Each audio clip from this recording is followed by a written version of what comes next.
Si vous voulez que les choses autour de vous brillent, si vous voulez que le monde autour de vous soit conduit ou soutenu par des énergies positives comme la joie, la paix, la bienveillance et que tout aille pour le mieux autour de vous, alors il faudrait que dans votre cœur, cette énergie, cette essence, cette huile soit là. Cette huile de l'amour soit là. La lumière encapsule la plus grande énergie qui soit, qui est l'amour. Mais lorsque vous videz votre cœur de cet amour, ou que vous allez vous attacher à des choses qui n'ont pas de réelle utilité dans votre vie, c'est un petit pouvoir, à l'apparence, à l'argent, à des choses qui ne sont que de l'énergie en mouvement, mais qui n'ont pas une réelle utilité dans votre vie, qu'est-ce qui va se passer? Vous remplissez votre cœur de ces énergies ou de leurs dérivés. Et l'énergie pure de l'amour qui va vous permettre de briller et de faire briller les choses autour de vous, cette énergie ne sera pas là.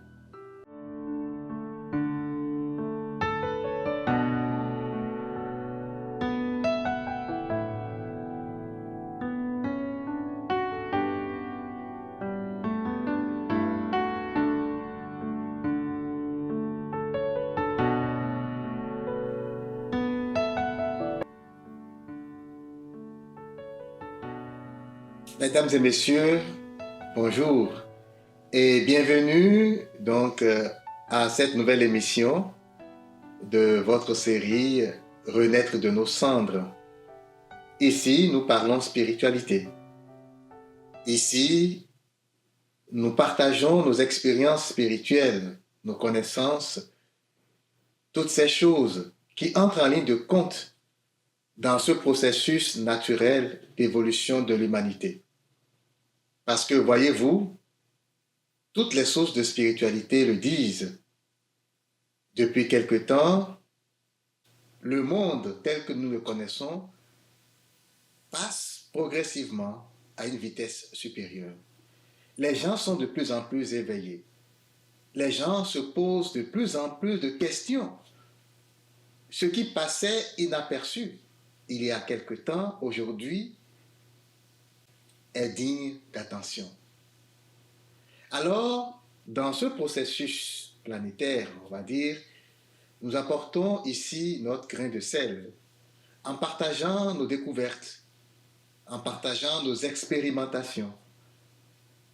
Ceci, nous l'espérons, pourra aider quelqu'un qui a besoin de ces informations afin de pouvoir se détacher de tout ce qui l'alourdit, décoller réellement de l'abîme ou du trou dans lequel il s'est mis entre-temps par pure ignorance. Alors aujourd'hui, nous allons scruter l'un des premiers versets des Saintes Écritures. Vous vous rappelez, dans cette saison de notre série Renaître de nos cendres, nous avions dit que nous allions beaucoup plus nous pencher sur quelques versets des livres saints qui sont dignes d'intérêt, afin de sortir justement la vérité, notre perception de la vérité que regorgent ces paroles sacrées. Donc aujourd'hui, nous allons parler du Fiat Lux. Est-ce que ça vous dit quelque chose, le Fiat Lux? Genèse 1, verset 3. Que la lumière soit, et la lumière fut. Le thème de notre enseignement aujourd'hui, c'est que la lumière soit, et tout fut créé de lumière. Nous allons, en parcourant, en essayant de décortiquer un peu ce verset et les versets qui l'entourent, justement, précédents ou qui viennent après, entrer dans le fond de ce que cela peut nous révéler en tant que fils de Dieu, en tant que Dieu, en tant qu'être de lumière, en tant qu'habitant de cette planète, de passage ou en pèlerinage ici, pour faire des expériences. Dans les premiers versets donc, du livre de la Genèse, il est écrit que au commencement, la terre était informe et vide. Il n'y avait rien, il n'y avait que des ténèbres. Le mot qui est utilisé ici pour qualifier cet état des choses, c'est l'abîme. Mais l'Esprit de Dieu planait au-dessus de tout cela. Alors ça c'est important. Oui, tout était informe, mais il y avait quand même quelque chose qui bougeait. Et la plupart du temps, lorsque nous parcourons ce verset, notre attention ne se fixe pas là-dessus. Quelque chose bougeait. Quelque chose existait avant tout cela. Il y avait du mouvement. Dieu était là. Son esprit se mouvait au-dessus des eaux. Et la première parole que Dieu a prononcée, a adressée comme ordre, vous savez, la parole de Dieu, quand elle sort de sa bouche, ne peut pas revenir à lui sans avoir accompli l'ordre qui a été intimé. Alors, la première parole qui est sortie, c'est que la lumière soit. Dieu n'a pas commencé à créer tout ce que nous voyons. Il ne s'est simplement pas mis à faire des choses. Il a prononcé une parole sacrée. Que la lumière soit. Et la Bible dit, et la lumière fut. Donc la lumière, c'est la première chose qui a été créée par Dieu. La question qu'on se pose ici, c'est, eh bien, si Dieu a créé la lumière en premier, est-ce qu'on peut essayer de deviner pourquoi? Est-ce que c'était parce que par la suite, il savait qu'il allait travailler pendant 6 jours et que donc il avait besoin de la lumière pour voir? Est-ce que c'était pour utiliser la lumière pour participer à l'œuvre créatrice? Est-ce que Vous savez, le scientifique de renommée Einstein a dit « Tout est énergie ». Il dit « Si vous voulez comprendre l'univers et comment il a été créé et tout ce qu'il comporte, comment les mouvements se font, alors il faut commencer à réfléchir en termes d'énergie, de fréquence et de vibration. Fréquence et vibration font partie intégrante de la connaissance globale de ce qu'on appelle énergie. Alors, hormis cela, par ailleurs, les gens qui font une incursion dans le monde spirituel, je donne tous ces exemples parce qu'aujourd'hui, c'est des outils que nous avons quand même que nous n'avions pas il y a quelques années. Aujourd'hui, nous avons ces témoignages qui, ma foi, corroborent presque tout. Donc, on peut dire quand même qu'ils sont fiables et qu'on peut en tenir compte parce qu'il y a des confirmations et des confirmations d'autres personnes. Et donc, ces personnes qui font incursion dans le monde spirituel voient la lumière. Ils ne voient que la lumière. Toutes les formes qu'ils voient par la suite s'inscrivent dans cette même lumière. Alors, lorsqu'on se base donc sur ces facteurs, on peut dire, si Dieu a créé la lumière, c'était certainement pas pour voir, parce que son esprit, avant même que cette parole ne soit prononcée, son esprit bougeait, se mouvait au-dessus des eaux. Il n'avait pas besoin de cette lumière. En réalité, Dieu est la lumière. Dieu est la lumière. On ne peut pas créer ce que l'on n'est pas. Et ça, c'est une vérité que nous devons graver dans notre cœur. Ce que nous créons c'est d'abord ce que nous sommes. C'est l'une des conclusions glorieuses auxquelles nous allons venir au terme de cet enseignement. Donc, Dieu n'avait pas besoin de cette lumière pour voir. Alors, s'il a créé la lumière en premier, c'était certainement et très certainement pour l'utiliser afin de créer tout le reste. Ceci n'a pas été inscrit dans les Saintes Écritures, parce que si on devait donner tous ces détails, c'est sûr que cela ne tiendrait pas dans un livre comme la Bible. Tous les détails n'ont pas été donnés.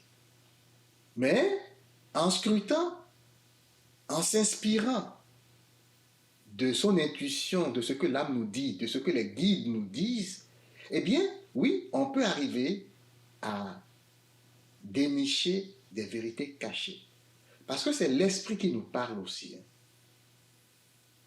Vous voyez, le Christ a dit, je te bénis, ô Père, parce que ce que tu as caché aux sages et aux savants, tu l'as révélé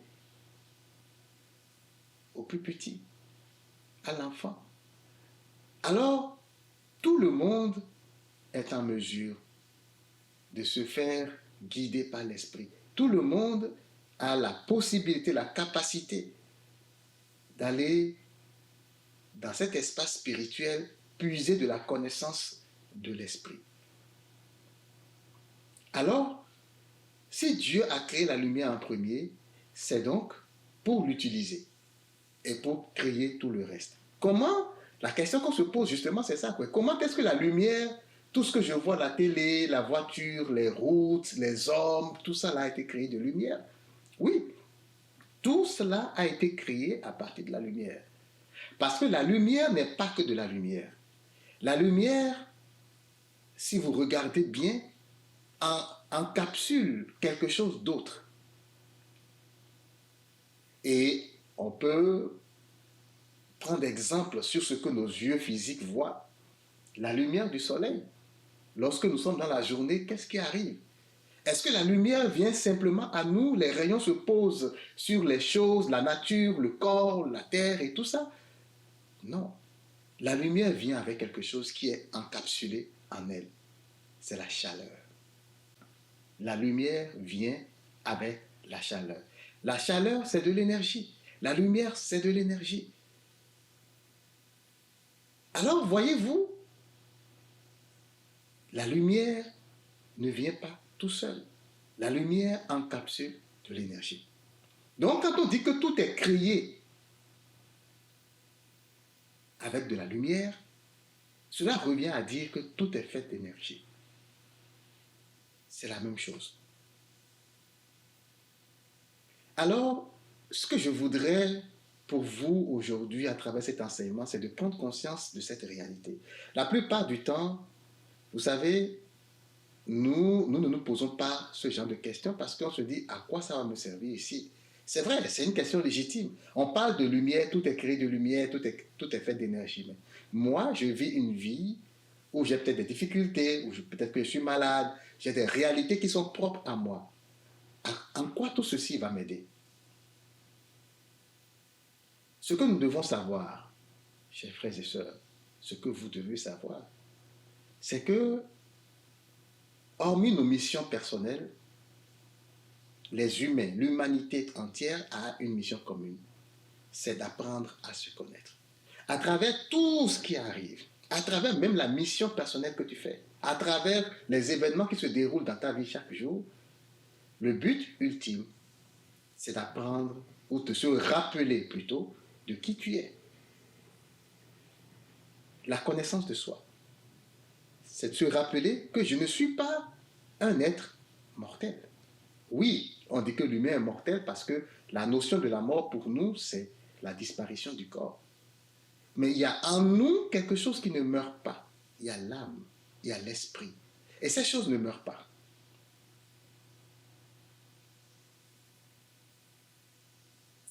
En définitive, nous sommes ici pour apprendre à nous rappeler de toute cette essence profonde en chacun de nous.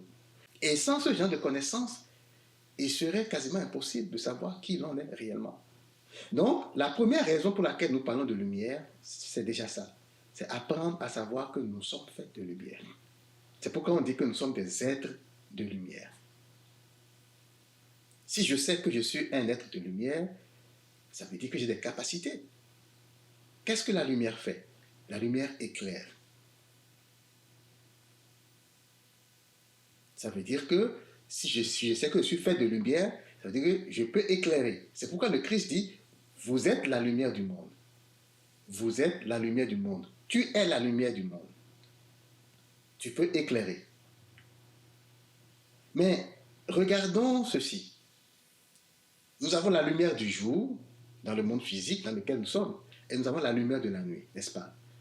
Il y a le grand soleil, qui est le soleil, et il y a le petit soleil, on peut le dire, ou le petit luminaire qui est la lune. Et nous pouvons voir toute la différence entre les deux lumières. Les deux sont de la lumière. Et en tant que tel, un peu comme je viens de le dire, et ça c'est Swedenborg qui l'a révélé dans ses révélations, dans ses livres, le soleil encapsule la chaleur, donc la lumière encapsule de l'amour, d'accord? De l'énergie d'amour.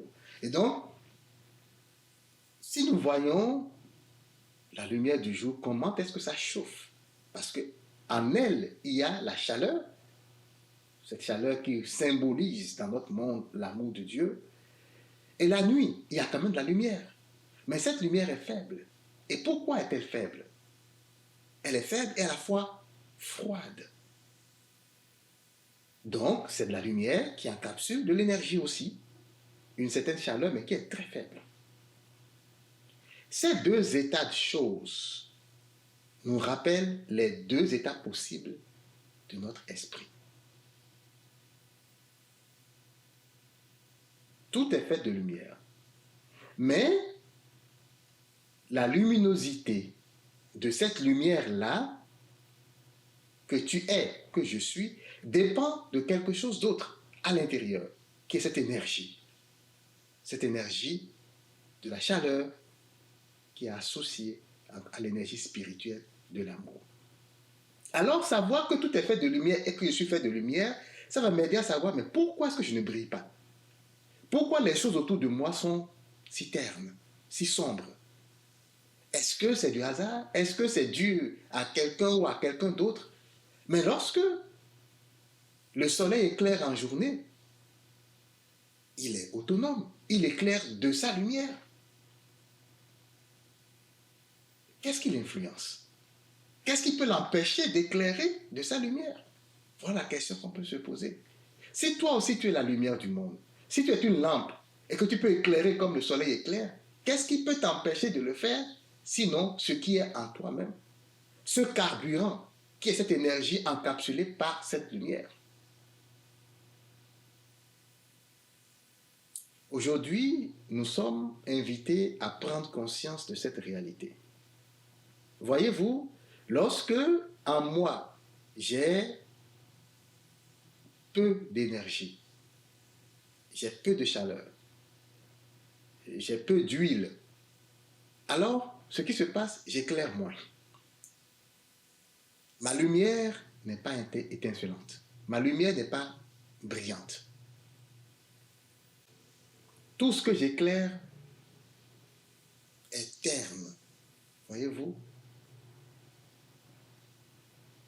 L'être humain façonne le monde à son image. Regardez le monde, les guerres et tout ça. Est-ce que c'est le diable qui le fait? Non. Ce sont les êtres humains qui prennent des décisions. Il faut se battre. C'est la concurrence. C'est la manipulation.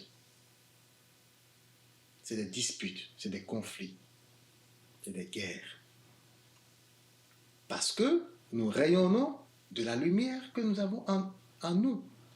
Et cette lumière est terne, c'est comme la lumière de la nuit, c'est comme la lumière de la lune. Parce que l'énergie qui conduit cette lumière, c'est de l'énergie de basse fréquence. Les haines, les rancœurs, la jalousie, la médisance, l'orgueil, l'égoïsme. Toutes ces énergies de basse fréquence remplissent le cœur aujourd'hui des humains, de ces êtres de lumière. Alors, qu'est-ce qui se passe? Eh bien, ce qui est autour, le monde que nous créons autour, c'est un monde de déchéance, un monde déshumanisé, un monde de problèmes, un monde de conflits et d'affrontements.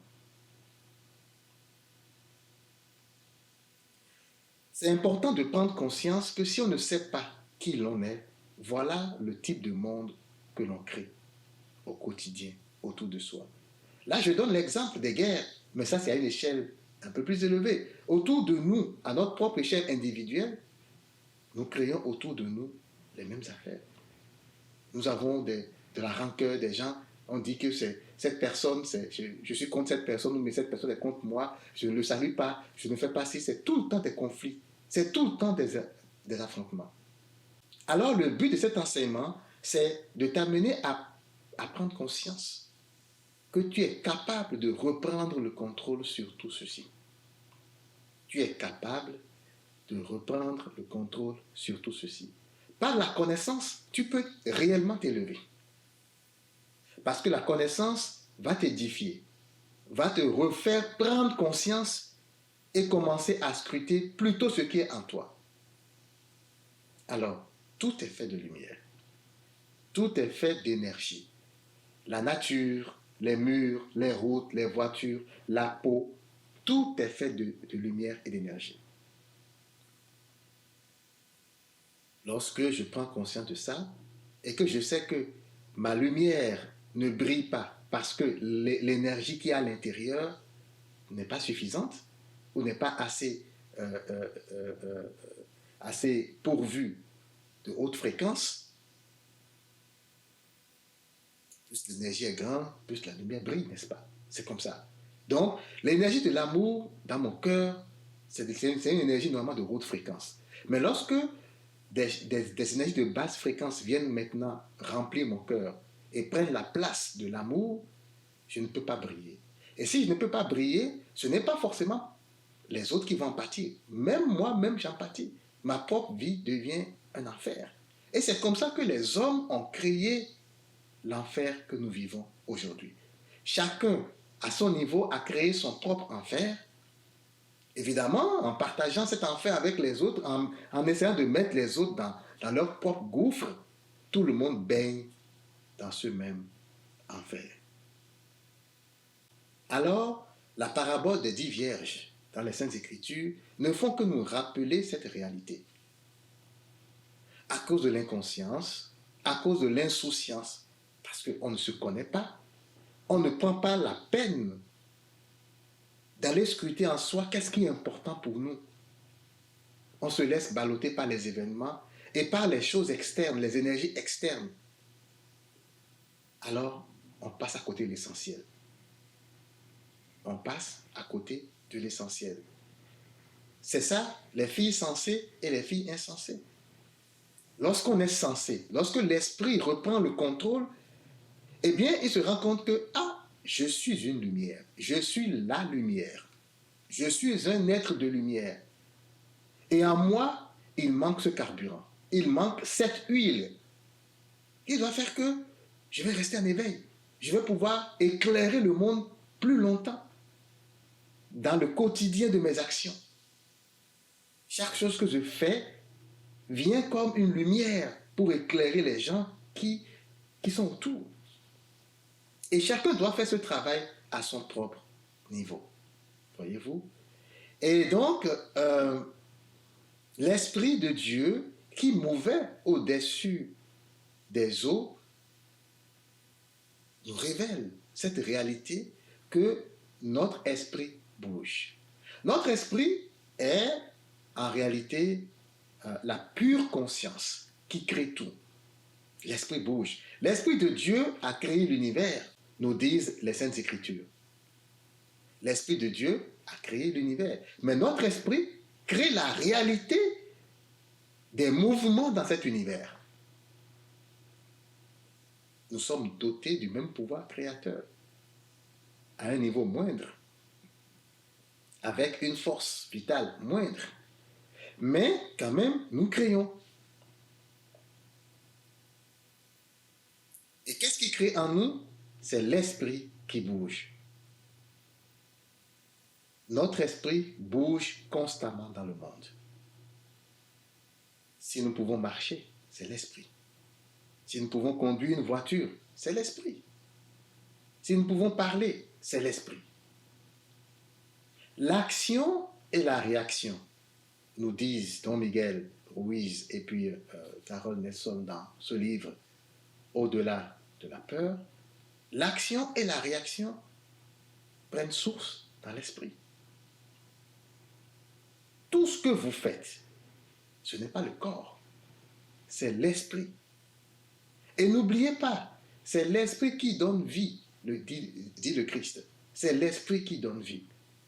Donc, ce qui bouge en nous, c'est vraiment l'esprit. C'est l'esprit qui crée la réalité de notre vie, de notre monde autour de nous. C'est l'esprit qui le crée. Alors aujourd'hui, la première chose que tu pourrais garder dans ton cœur, c'est que le monde extérieur autour de toi est le reflet de ton monde intérieur.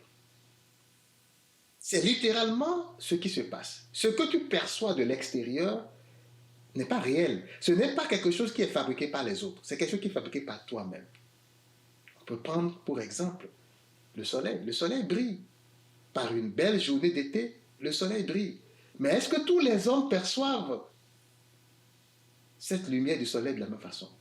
La belle journée, est-ce que tout le monde la perçoit de la même façon? Il y a des gens qui sont dans la dépression. Malgré toute cette lumière du soleil, ces personnes ne perçoivent que de la grisaille. Elles ne voient pas que le soleil brille. Elles ne voient pas qu'il fait beau. Elles voient juste que la vie est moche.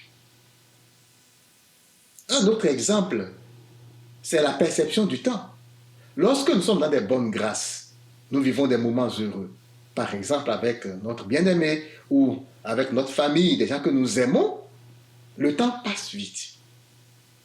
Mais lorsque nous sommes en difficulté, une maladie, au boulot ou des choses qui sont assez difficiles, perçues difficilement pour nous, qu'est-ce qui se passe? Le temps se rallonge. Et pourtant, nous avons une horloge. Et cette horloge montre l'aiguille qui se déplace à la même vitesse. Est-ce que la perception du temps dépend de la montre, de l'horloge, ou bien de notre esprit? La perception du temps dépend de notre esprit. Cela veut dire que la façon dont les choses se déroulent à l'extérieur, c'est nous qui la mettons en place. C'est nous qui la créons. Donc c'est important de se dire que l'esprit crée. L'esprit bouge. Alors, cet esprit qui bouge, c'est de la lumière qui brille d'une certaine façon. Si vous voulez que les choses autour de vous brillent, si vous voulez que le monde autour de vous soit conduit ou soutenu par des énergies positives comme la joie, la paix, la bienveillance et que tout aille pour le mieux autour de vous, alors il faudrait que dans votre cœur, cette énergie, cette essence, cette huile soit là. Cette huile de l'amour soit là. La lumière encapsule la plus grande énergie qui soit, qui est l'amour. Mais lorsque vous videz votre cœur de cet amour, ou que vous allez vous attacher à des choses qui n'ont pas de réelle utilité dans votre vie, c'est un petit pouvoir, à l'apparence, à l'argent, à des choses qui ne sont que de l'énergie en mouvement, mais qui n'ont pas une réelle utilité dans votre vie, qu'est-ce qui va se passer? Vous remplissez votre cœur de ces énergies ou de leurs dérivés. Et l'énergie pure de l'amour qui va vous permettre de briller et de faire briller les choses autour de vous, cette énergie ne sera pas là. Votre esprit sera conduit par ces énergies de basse fréquence. Est-ce que c'est ce que vous voulez? Telle est la question. Alors, deuxième chose, c'est ça, si vous voulez que votre vie brille et que les choses brillent autour de vous, sachez que la condition sine qua non, c'est de vous laisser remplir de l'amour de Dieu. Parce que c'est cette énergie qui permet de créer autour quelque chose qui brille. Avec l'énergie de l'amour de Dieu dans votre cœur, votre esprit va briller, c'est sûr. De la même façon que la lumière du jour brille plus que la lumière de la nuit, parce qu'elle charrie la chaleur, si dans votre cœur vous êtes rempli de l'amour de Dieu, votre esprit va briller. Voilà un message qu'il faut garder. Si vous voulez offrir à votre famille la paix, la joie, pas votre propre personne, vous pouvez le faire. Mais alors, il faut vous laisser remplir de l'amour inconditionnel. Nous allons revenir sur l'amour inconditionnel dans un autre enseignement. Mais se laisser remplir de cet amour, ça requiert un certain nombre de sacrifices. Il faut se laisser mourir à certaines choses. Et ce sacrifice est souvent à la hauteur de notre propre désir, de ce que nous désirons le plus, de notre volonté. Troisième chose, sachant maintenant que c'est l'esprit qui bouge et que l'esprit brille d'une certaine lumière et génère donc de l'énergie dans ce champ énergétique, nous pouvons commencer à relativiser les mouvements extérieurs, n'est-ce pas? Si quelqu'un crie sur moi, son esprit est certainement conduit par une énergie de basse fréquence. Il a besoin d'énergie. Sa lumière ne brille plus comme cela se doit. Si quelqu'un est irrité, c'est le débordement de cette énergie de basse fréquence qui remplit son cœur. Son esprit ne brille plus. Est-ce que je dois considérer que cette personne est méchante? Est-ce que je dois la regarder comme un être mauvais, un être méchant? Non. Parce que désormais, je comprends le mécanisme. Si je suis en circulation et que quelqu'un m'invective, se comporte de façon indécente avec moi, est-ce que je dois le juger? Est-ce que je dois lui dire, mais tu es méchant et tout ça? Peut-être devrais-je commencer à essayer, à me calmer et à me rappeler que ce n'est que de l'énergie qui bouge. Tout est fait d'énergie, tout est fait de lumière. Nous ne sommes que dans un champ énergétique où les choses bougent. Pourquoi prendre ça au premier degré et s'accrocher à cela? Chers frères et sœurs, nous devons déplacer le centre de notre ancrage aujourd'hui. Nous ne devons plus nous ancrer dans des choses futiles. Nous ne devons plus nous ancrer sur des choses de basse fréquence énergétique. Mais nous devons prendre conscience que ce ne sont que des choses passagères. Toutes les situations qui arrivent aujourd'hui vont passer et passent. L'autre chose, c'est que il faut prendre conscience que nous devons collaborer avec le reste de l'univers et non dominer. Souvent on dit, Dieu nous a mis à la tête de la création et nous devons, pas pour dominer. Nous pouvons utiliser tout ceci pour faire nos expériences, mais pas dominer. Parce que tout est fait de lumière. Nous sommes faits de lumière comme toutes ces choses qui nous entourent. À quoi servirait-il de dominer? Simplement d'éveiller notre ego. Ça va réveiller notre ego. Cette idée de domination va juste réveiller notre ego. Nous ne sommes pas des dominateurs. Ce n'est pas pour ça que nous sommes là. Nous sommes là pour faire des expériences avec ces choses-là et nous rappeler que nous sommes beaucoup plus. Et que lorsque l'on découvre en soi ce pouvoir créateur, découvre que tu es vraiment élevé, tu deviens un serviteur plutôt. Tu ne domines pas. Le Christ l'a dit, que le plus grand d'entre vous devienne le serviteur des autres. Que le plus grand d'entre vous devienne le serviteur des autres.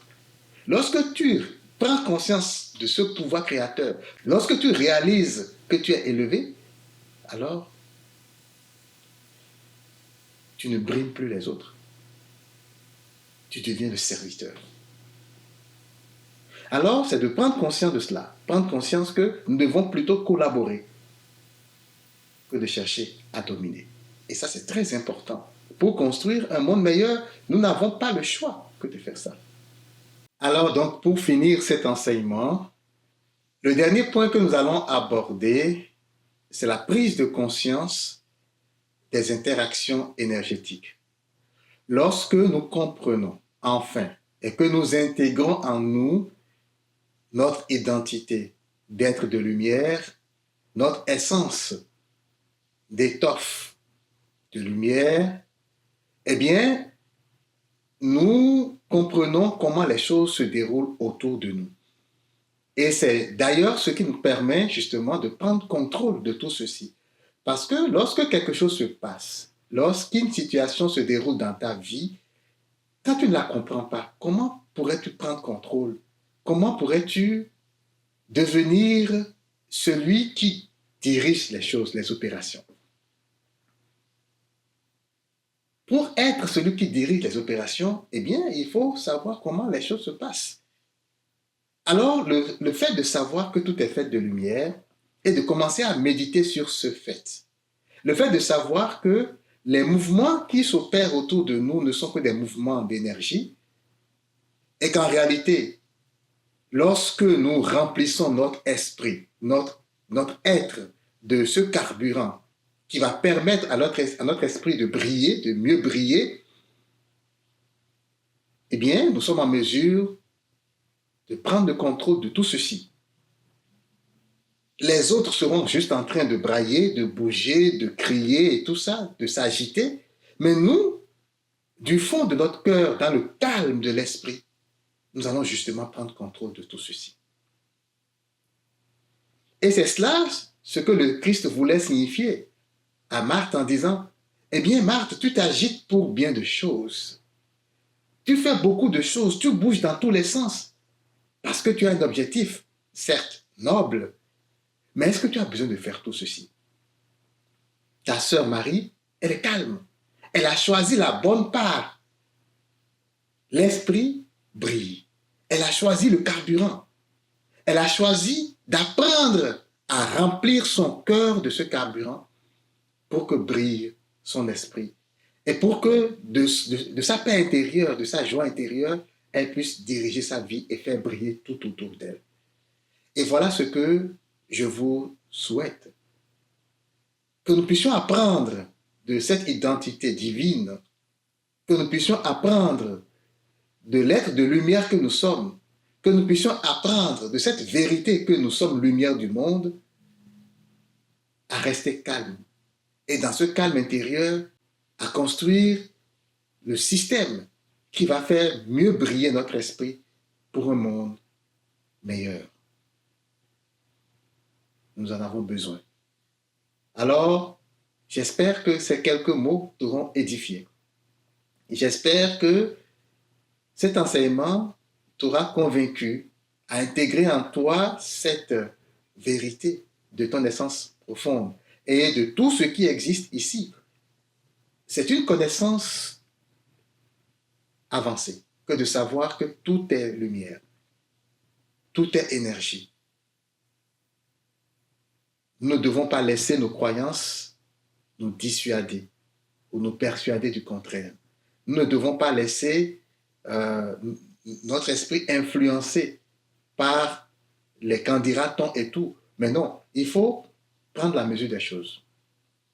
Et ainsi, notre esprit pourra apprendre à se libérer de tout ceci et à rentrer en contact justement avec cet esprit de Dieu qui mouvait au-dessus des eaux et qui a créé tout ceci. Rentrer dans cette lumière, rentrer dans cette connaissance et cesser de briller comme la lumière de la nuit, comme la lumière de la lune. Cesser de briller comme la lumière de la lune parce que, regardez, il fait froid dans la nuit, on n'a pas la chaleur, on n'a pas cette force. La lune, elle brille, mais on ne voit pas bien. Parce que, justement, cette énergie qui apporte la chaleur n'y est pas. Je vous souhaite que vous développiez en vous l'ouverture d'esprit pour aller accueillir cet amour divin qui est partout, partout autour de nous. afin de pouvoir briller de mille feux. Soyez bénis.